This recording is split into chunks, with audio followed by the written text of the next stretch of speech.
제목은 우리는 성전입니다. 오늘 나누고자 하는 주제는 성전입니다. 출애굽 이스라엘 민족에게 하나님은 이스라엘 진영 중앙에 성막을 지으라라고 명하십니다.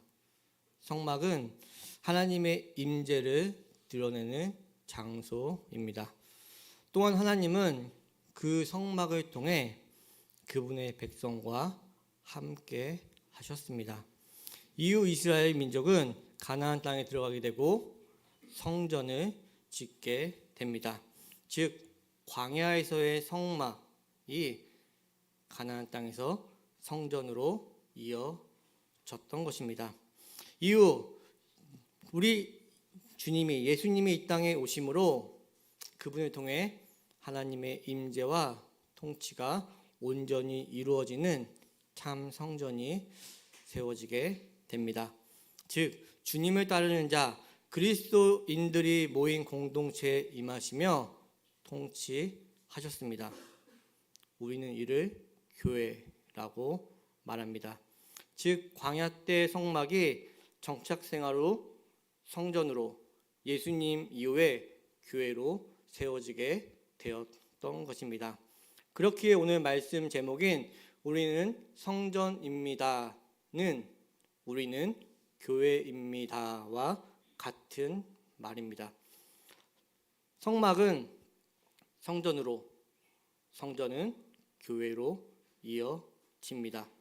성막, 성전, 교회는 하나님이 임재하시며 하나님의 통치가 이루어지는 장소입니다.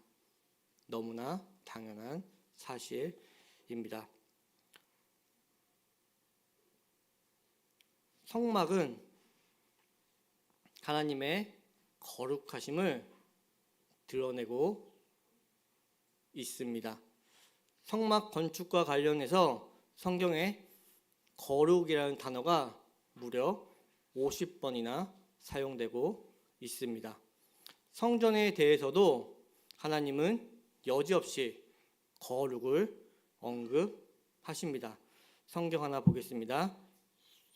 열왕기상 9장 3절 말씀입니다. 다 같이 합독하시겠습니다. 여호와께서 그에게 이르시되 내 기도와 내가 내 앞에서 간구한 바를 내가 들었으니 나는 내가 건축한 이 성전을 거룩하게 구별하여 내 이름을 영원히 그곳에 두며 내 눈길과 내 마음이 항상 거기에 있으리니. 즉 성막과 마찬가지로 성전도 하나님이 영원히 임재하신다라고 말씀하시며 그곳을 거룩하게 구별하였다라고 말씀하십니다. 신약에 와서 교회 또한 거룩과 분리돼서 생각할 수 없습니다. 고린도전서 1장 2절 말씀입니다. 같이 읽겠습니다. 시작. 고린도에 있는 하나님의 교회 곧 그리스도 예수 안에서 거룩하여지고 성도라 부르심을 받은 자들과 또 각처에서 우리의 주 곧 그들과 우리의 주 되신 예수 그리스도의 이름을 부르는 모든 자들에게 바울 사도는 교회된 우리에게 예수 그리스도 안에서 거룩하여진 성도라고 부르고 있습니다. 또한 고린도전서 3장 17절에서는 하나님의 성전은 거룩하니 너희도 그러하니라. 즉 성막이 성전으로 성전이 교회로 이루어지면서 공통되게 언급되는 개념은 거룩입니다. 하나님의 임재와 통치가 이루어지기 위해 거룩은 필수적인 요소인 것입니다. 그렇기에 성막과 성전으로부터 이어지는 교회에 대해 알아보기 위해 우리는 거룩이라는 개념을 살펴봐야 합니다. 그러면 거룩은 무엇일까요? 여러분들은 거룩을 뭐라고 생각하십니까? 이렇게 그 성경책을 딱 붙이고 저음으로 할렐루야 그런 것이 거룩일까요? 성경에서는 그런 외형적인 모습으로 거룩을 설명하고 있지 않습니다. 거룩의 히브리 원어는 카도시입니다. 카도시라는 단어는 구별된, 분리를 의미합니다. 하나님은 거룩하십니다. 맞죠? 성경 하나 보겠습니다. 출애굽기 15장 11절 말씀입니다. 다 같이 읽겠습니다. 여호와 주와 같이 거룩함으로 영광스러우며 찬송할 만한 위엄이 있으며 기이한 일을 행하는 자가 누구니까? 하나님은 분명히 거룩하십니다. 거룩은 구별됨, 분리라는 의미를 가진다고 말씀드렸습니다. 그럼 하나님이 거룩하시다라고 할 때 하나님은 무엇과 구별되며 무엇과 분리되어 있다라는 말일까요? 그것은 죄입니다. 죄악입니다. 하나님은 거룩하시기 때문에 죄와 공존할 수 없습니다. 하나님은 죄와 구별되시고 분리되신 분이십니다. 그렇기에 하나님과 죄는 절대로 공존할 수 없습니다. 그렇기에 호렙산에서 모세가 하나님을 만날 때 하나님이 이르시되 이리로 가까이 오지 말고 내가 선 곳은 거룩한 땅이니 내 발에서 신을 벗으라 라고 말씀하고 계신 것입니다. 하나님은 거룩하신 분으로 분명 죄와 분리되어 죄와 공존할 수 없으신 분이십니다. 그렇다면 성전된, 교회된 우리는 어떨까요? 여러분들은 거룩하십니까? 왠지 머뭇머뭇하게 되시죠? 거룩하다고 당당히 말하면 왠지 교만해 보이는 것 같고, 그렇다고 거룩하지 않다고 말하면 안 될 것 같고 그렇습니다.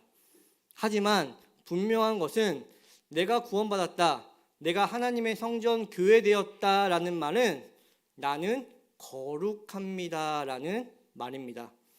우리가 구원받아 하나님의 성전 교회가 되었다면 우리는 거룩할 수밖에 없습니다. 왜일까요? 우리가 구원받았다는 말이 왜 우리는 거룩할 수밖에 없는 자가 되었다라는 말일까요? 구원받은 하나님의 성전된 교회된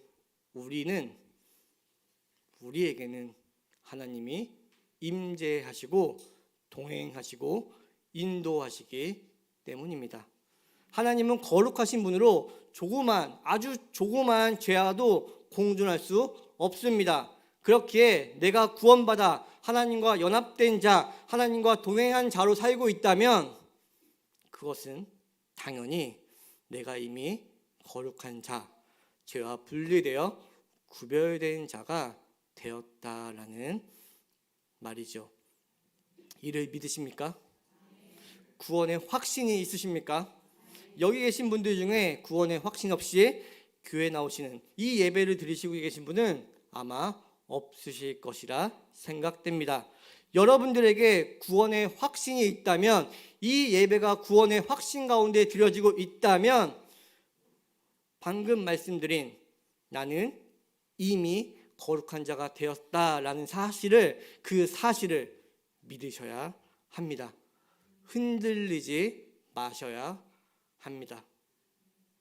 그러나 안타깝게도 우리는 너무나 쉽게 흔들리곤 합니다. 왜? 이미 거룩해진 우리가 쉽게 흔들리는 것일까요? 그것은 아마 자신의 삶을 통해 드러나는 모습 때문일 것입니다. 현재 자신에게 드러나는 죄된 모습, 나약한 모습들 때문에 내가 거룩한 자가 맞아? 라는 의구심을 품게 되고, 더 나아가 나는 더 거룩해져야 돼, 나는 율법으로 이끌리게 되는 것입니다. 여기서 하나 분명하게 규정하고 넘어가야 하는 것은 이미 거룩해졌다, 죄와 분리되어 구별되어졌다라는 말이 이젠 죄를 짓지 않는다, 죄의 현상들, 연약한 모습들이 나에게는 나타나지 않는다라는 말과 같은 표현으로 사용할 수 있냐라는 것입니다. 한 번 더 말씀드릴게요. 내가 거룩해졌다라는 의미와 나는 이제 죄를 짓지 않아, 연약한 모습이 드러나지 않아 라는 이 표현이 같은 표현으로 우리가 사용할 수 있냐라는 것입니다. 그 둘 사이에는 어떤 연관성이 있을 수는 있습니다. 그러나 그 둘은 같은 표현이 아니라는 것을 기억하셔야 합니다. 이게 왜 같은 표현이 아닌지를 이해하셔야 하는데요. 우리가 구원받았다, 거룩해졌다, 죄에서 분리되어 구별되어졌다라는 말의 정확한 의미는 죄의 실효성이 이제 우리에게 영향을 미치지 않는다입니다. 다시 한번요. 내가 거룩해졌다, 죄와 분리됐다라는 의미는 이제 나에게는 죄의 실효성이 미치지 않는다, 영향을 미치지 않는다라는 말이라는 것입니다. 즉 우리가 이미 거룩해졌고 죄에서 분리되어 구별되어졌다라는 말은 우리는 이제 죄의 실효성을 잃은 자들입니다 라는 말입니다. 죄의 실효성을 잃은 우리에게는 죄의 실질적인 목적, 결과들이 이루어지지 않습니다. 구원받아 이미 거룩해진 우리는 이제 죄의 실질적인 목적, 결과가 달성되지 않는 자들이라는 말입니다. 그러면 죄의 실질적인 목적, 결과는 무엇입니까? 죄의 싹은 사망, 죄의 결과는 사망입니다. 그러나 이미 거룩해진 우리에게는 죄로 인한 사망이 있지 않다라는 것이죠. 즉 거룩한 자가 되었다라는 것은 죄에 대한 사망에서 은혜 안에 거하는 자로 이동했다라는 의미인 것입니다. 하지만 우리가 구원받아 거룩한 자가 되었음에도 우리에게는 여전히 죄의 현상들, 연약한 모습들이 나타나고 있죠. 드러날 수 있습니다. 그러나 이제 우리는 그것으로 인해 죽음으로 이어지지 않습니다. 구원받기 전 우리의 모습은 죄로 인해 살아가면서 죄가 죄에 더해서 사망으로 달려가는 모습이었습니다. 그러나 이제는 은혜 안에 거하는 우리는 이제 나약하고 부족한 죄된 모습 가운데서도 자기 자신을 볼 수 있게 되었습니다. 그래서 우리는 자신의 연약함에도 불구하고 예수님께 나아가는 자가 되었다라는 것입니다. 그렇기에 우리의 삶은 은혜에 더해서 예수 그리스도께로 나아가는 은혜가 풍성한 삶으로 나아가게 되었다라는 것이죠. 즉 구원받기 전에 우리의 삶은 죄로 인한 사망, 구원받은 우리의 삶은 나의 연약한 모습 가운데서도 예수님께 나아가는 은혜에 더하는 은혜가 풍성한 삶으로 완전히 뒤바뀌었다라는 의미인 것입니다. 이것이 우리의 구원이며 거룩입니다. 이제 우리의 삶은 죄된 연약함 속에서도 죽음이나 사망이 아닌 예수 그리스도의 은혜 안에 거하는 자로서 은혜를 더하는 삶을 살게 되었습니다. 그렇기 위해 주님께서는 말씀이 육신이 되어 이 땅에 오셨습니다. 그렇기에 요한 사도는 우리가 다 그의 충만한 데서 받으니 은혜 위에 은혜로라 라고 말씀하고 있는 것이지요. 우리는 이미 거룩하게 되었습니다. 이는 우리는 이제 주님의 은혜 안에 거하는 자가 되었다라는 말입니다. 이제 우리의 삶은 죄로 인해 사망이 아닌 은혜 위에 은혜를 더해가는 삶이 되었습니다. 구원받은 우리는 이미 거룩해졌습니다. 이미 우리는 죄의 제역, 사망에서 벗어나 은혜 안에 거하는 자가 되었습니다. 이를 믿으십니까? 믿으시기 바랍니다. 그러면 이미 거룩해진 우리의 삶은 어떤 모습이어야 할까요? 우리는 어떤 모습으로 살아가야 할까요? 우리가 지금 살펴보고 있는 거룩에는 특징이 있습니다. 거룩의 첫 번째 특징은 관계성입니다. 성경 좀 보고 가겠습니다. 레위기 11장 45절 말씀입니다. 레위기 11장 45절 다 같이 읽겠습니다. 나는 너희의 하나님이 되려고 너희를 애굽 땅에서 인도하여 낸 여호와라. 내가 거룩하니 너희도 거룩할지어다. 한 절 더 보겠습니다. 19장 2절 말씀입니다. 너희 이스라엘 자손의 온 회중에게 말하여 이르라. 너희는 거룩하라. 이는 나 여호와 너희 하나님이 거룩함이라. 아멘. 하나님은 거룩하신 분이십니다. 하나님의 거룩하심은 그분의 백성, 자녀와의 관계 속에서 드러나게 됩니다. 즉 하나님은 그분의 자녀, 백성들밖에 모르시고 그분의 자녀들에게 시선을 놓치지 않으십니다. 심지어 그분은 자신의 자녀, 백성을 위해 자신을 십자가에 내던지시기까지 하셨지요. 거룩하신 하나님은 우리에게, 여러분들에게 시선을 놓지 않으십니다. 그분은 그분의 성전된, 교회된 여러분들밖에 관심이 없으십니다. 그러면 우리의 삶은 어떤 모습이어야 합니까? 하나님이 우리에게 보여주신 관계성 안에 우리도 있다는 것을 기억하셔야 합니다. 즉 우리가 교회되고 우리가 거룩한 자가 되었다는 말은 우리의 시선이 하나님께 항상 있게 되었다라는 것을 뜻합니다. 그렇기에 우리는 이제 하나님께 항상 시선을 고정시킬 수 있는 자가 된 것입니다. 우리의 존재가 항상 하나님의 시선을 받는 자, 항상 하나님의 관심을 받는 자가 되었기에 우리 또한 항상 하나님께 시선을 고정시킬 수 있게 되었다라는 말씀인 것이지요. 이제 우리의 삶은 하나님만 바라보며 하나님께만 관심을 가진 자로 살아갈 수 있게 되었습니다. 이는 이제 우리는 하나님만으로 충분한 만족을 누릴 수 있게 되었습니다. 우리는 이제 하나님만으로 충분합니다 라는 고백 가운데로 나아갈 수 있는 자가 되었습니다. 우리는 하나님의 교회입니다. 우리는 이제 하나님과 관계성 안에서 살아가는 자들입니다. 신부가 가장 거룩할 때는 신랑만 바라볼 때입니다. 신부가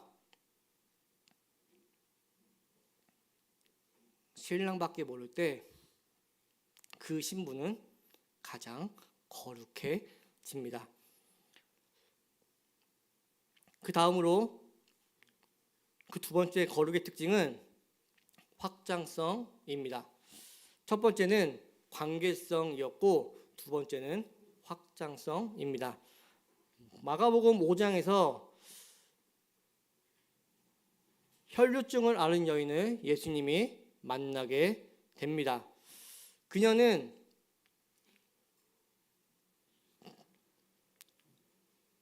소문을 듣고 예수님께 나아갑니다. 그리고 예수님의 옷에 손을 댑니다. 이를 아신 주님은 그 여인을 불러냅니다. 혈루증을 앓는 그 여인은 예수님의 옷에 손을 얹고 이를 아신 그 예수님은 그녀를 불러냅니다. 그러면 어떻게 되는 것일까요? 어떻게 되어야 했던 것일까요?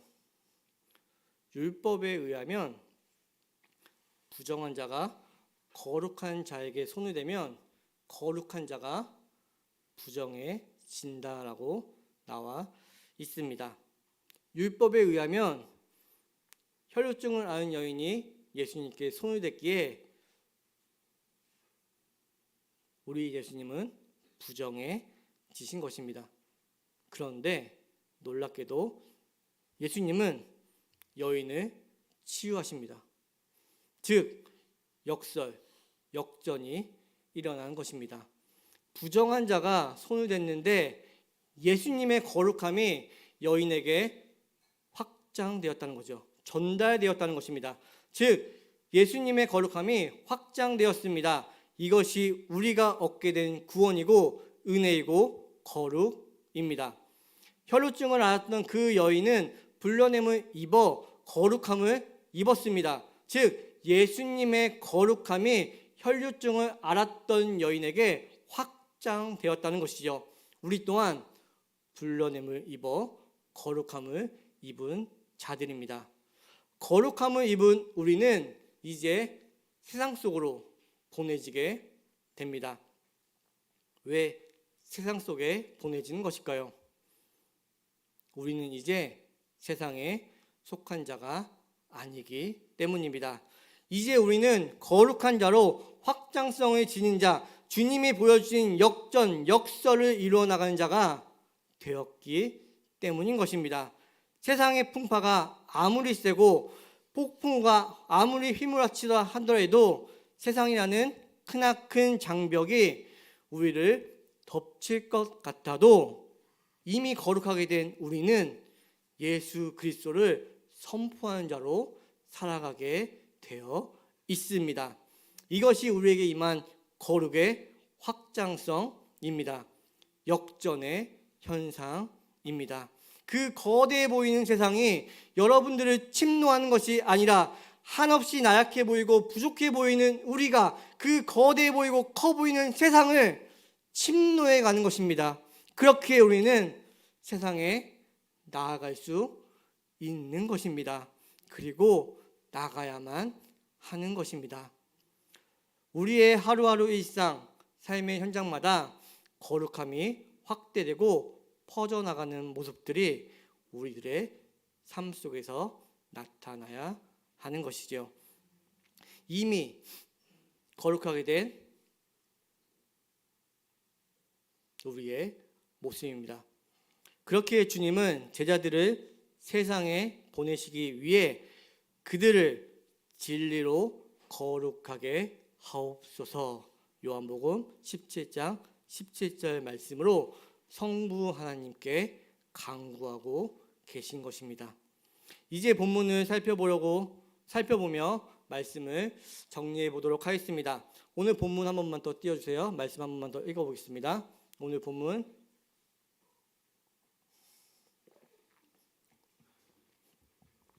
함께 합독하시겠습니다. 시작. 그들이 예루살렘에 들어가니라. 성전에 들어가사 성전 안에서 매매하는 자들을 내쫓으시며 돈 바꾸는 자들의 상과 비둘기 파는 자들의 의자를 덮으시며 아무나 물건을 가지고 성전 안으로 지나다님을 허락하지 아니하시고 이에 가르쳐 이르시되 기록된 바 내 집은 만민이 기도하는 집이라 칭함을 받으리라고 하지 아니하느냐. 강도의 소굴을 만들었도다 하시매. 아멘. 오늘 본문에서 우리 주님은 성전을 정화하십니다. 우리 주님은 성전 안을 뒤집어 엎으시고 좀 과격한 표현으로는 성전을 박살내십니다. 그러면 왜 그러셨을까요? 그 당시 유대인들은 성전 안을 강도의 소굴로 만들었기 때문이죠. 예수님이 성전을 정화하신 그 이유는 그 당시 유대인들의 행태를 질타하기 위함이었을 것입니다. 그러나 우리 주님이 성전 정화를 하신 이 사건은 거기서 그치지 않습니다. 그러면 그 의미, 오늘 예수님이 우리에게 전하고자 하는 메시지는 무엇일까요? 저는 가장 소중합니다. 저의 삶은 저에게 그 무엇보다 소중합니다. 여기 계신 모든 분들 또한 저와 마찬가지일 것입니다. 자신의 삶은 그 어느 것보다 소중하고 중요합니다. 그래서 우리는 자신만의 기준, 가치를 세우기 시작합니다. 자신의 전제를 가지고 생각하고 평가하며 자신의 기준을 가지고 세상에서 살아갑니다. 살아가려고 하고 있지요. 자신이 그 무엇보다 소중하기에 별 문제 없이 너무나 당연하게 그렇게 되는 것입니다. 그렇기에 우리는 하나님의 시선이 아닌 자신의 좁은 소견에 갇혀 살게 되는 것입니다. 나도 모르게 내가 너무나 소중하기에 내가 세운 기준과 전제 안에 내가 갇히게 되는 것이죠. 그 당시 유대인들에게 성전에서 행해졌던 소, 양, 비둘기를 파는 행위, 돈 바꾸는 행위는 너무나 지극히 당연한 일이었습니다. 지극히 당연하고 그들에게 평범해 보이는 그 일들을 통해 그들은 성전을 강도의 소굴로 만들어 버렸습니다.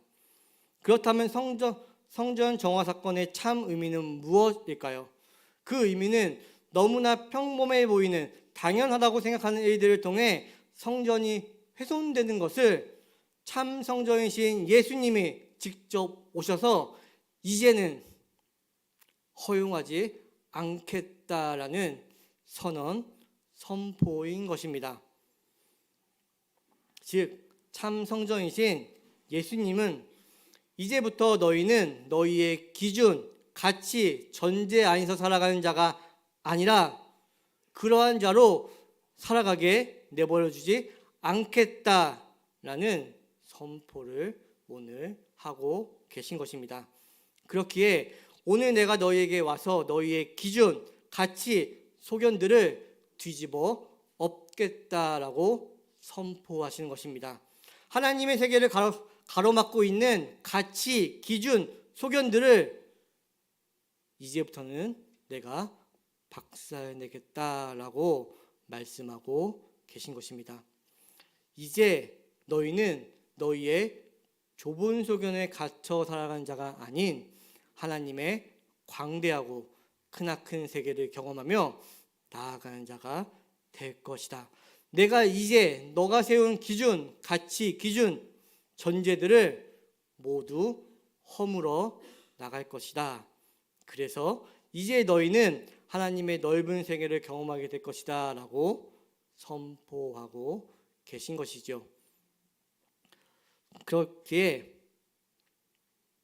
너희의 삶을 통해 역전의 삶으로 이끌어낼 것이며 너희를 통해 복음이 흘러가는 신비로운 일들을 너희가 경험하게 될 것이다 입니다.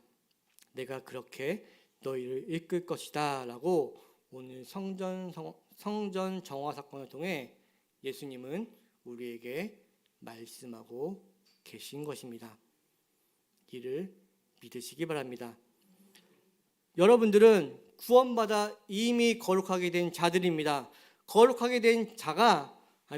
자가 되었다는 것은 여러분들은 하나님과 연합한 자로 하나님은 여러분들에게 임재하시며 여러분들과 동행하는 자가 되었다라는 말입니다. 그런 여러분들에게 주님은 내가 너희를 정화시키겠다라고 선포하고 계신 것입니다. 너희의 기준, 잣대, 소견 등을 뒤집었고 깨부시겠다라고 말씀하신 것입니다. 그러므로 이미 거룩해진 우리는 자신의 좁은 기준, 좁은 소견에 갇혀 살아가는 자가 아니라 하나님의 세계를 경험하는 자, 하나님의 뜻을 이루어가는 자들로 살아가게 되는 것입니다.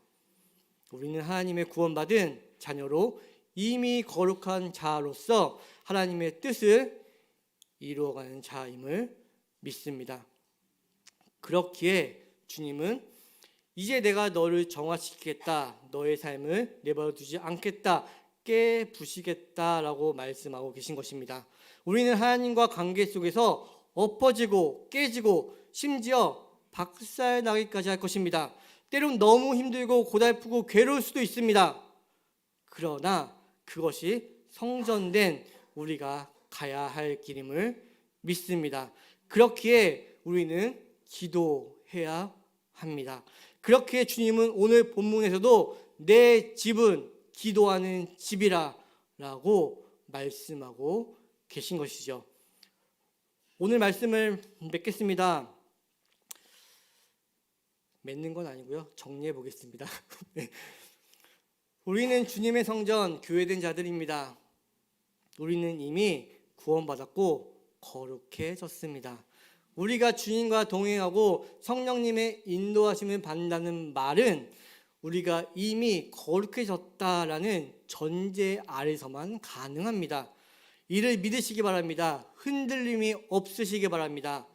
여러분들은 이미 거룩한 자들입니다. 이제 우리는 죽음, 사망이 아닌 예수 그리스도로 나아가는 은혜 위에 은혜를 더하는 은혜가 풍성한 삶으로 나아가게 됩니다. 또한 우리가 교회되었기에 우리는 이제 주님과 연합된 자, 주님만 바라보는 자가 되었습니다. 이를 위해 참 성전이신 우리 주님께서 말씀이 육신이 되어 우리 가운데 오셨습니다. 은혜와 진리로 우리 가운데 거하시며 은혜 위에 은혜를 더해 가십니다. 그 참 성전이신 예수님이 오늘 그리고 내일 그리고 앞으로 여러분들의 삶에 개입하실 것입니다. 참 성전이신 주님이 개입하셔서 내가 세워놓은 가치, 기준, 전제, 자신의 삶을 통해 경험하고 축적한 모든 것들을 철저하게 뒤집어 엎으시고 깨뜨리시고 심지어는 박살 내실 것입니다. 그 과정은 때론 아프고 고달플 수 있습니다.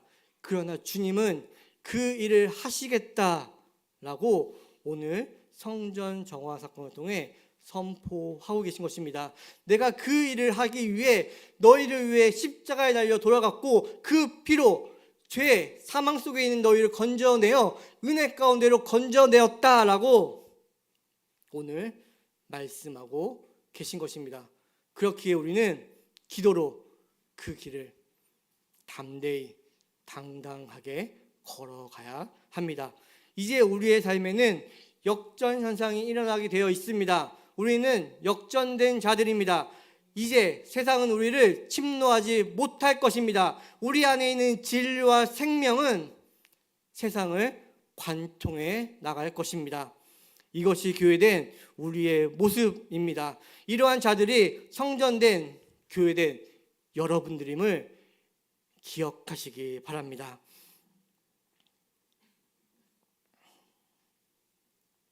우리는 참 성전이신 주님에 의해 철저히 깨지고 무너진 자들입니다.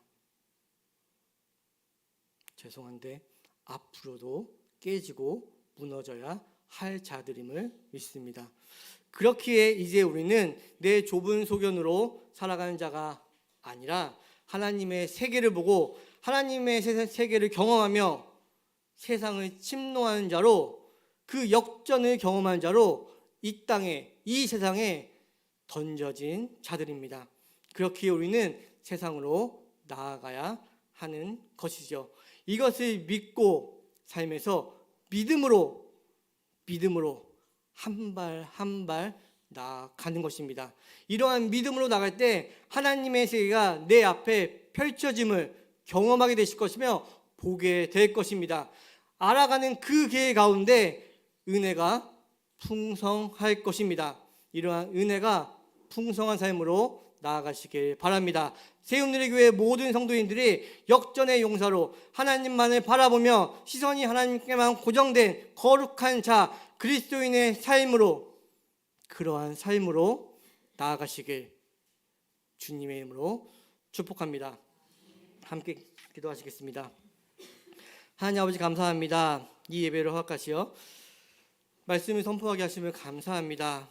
말씀을 기억하게 하여 주시었고 오늘 말씀을 통해 이미 거룩해진 자로 항상 주님만 바라보며 주님을 바라보는 성도님들 되게 하여 주시옵소서. 또한 참 성전이신 주님이 오셔서 성도님들의 삶을 인도하여 주시옵소서. 그 길이 때론 고되고 힘겹고 아플지라도 주님의 뜻을 믿고 믿음으로 한 걸음 한 걸음 나아가는 주님의 귀한 자녀, 백성, 성도님들 되게 하여 주시옵소서. 이 모든 말씀 우리 주 예수님의 이름으로 기도드립니다.